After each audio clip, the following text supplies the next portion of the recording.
The conversation opens with reflections on eyesight and accepting its natural decline. The guest shares his journey from ignoring his dwindling vision to embracing it as part of life's flow. You want to chase it. At first, I was like, I'm fine. Then it's 1, 2 5s. Then it's 1 5s. I stopped because I have so many glasses.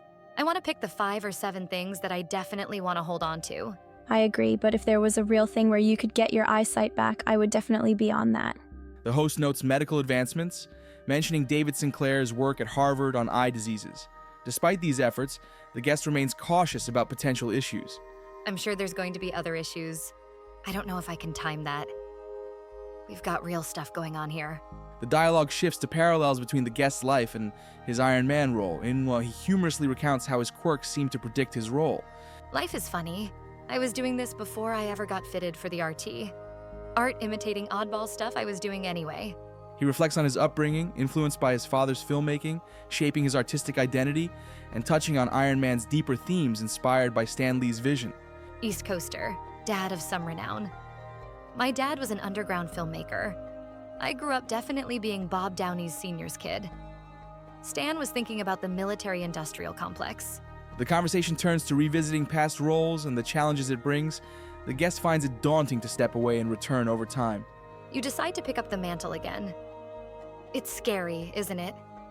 Like if they just said, hey, Joe, just don't do the show for 4 years and then come back. You'd be like, it's a lifetime. The host mentions figures like Eddie Murphy who took long breaks from their craft, reflecting personal growth. He stopped for 30 years. No one who's that good does that. He's a different human now. The guest reflects on taking opportunities versus waiting for true alignment. I've been thinking about him. Nowadays, giving yourself permission to not have to. Because, strike the irons hot, all that stuff. The conversation moves to political engagement, discussing global versus local focus with insights on staying centered.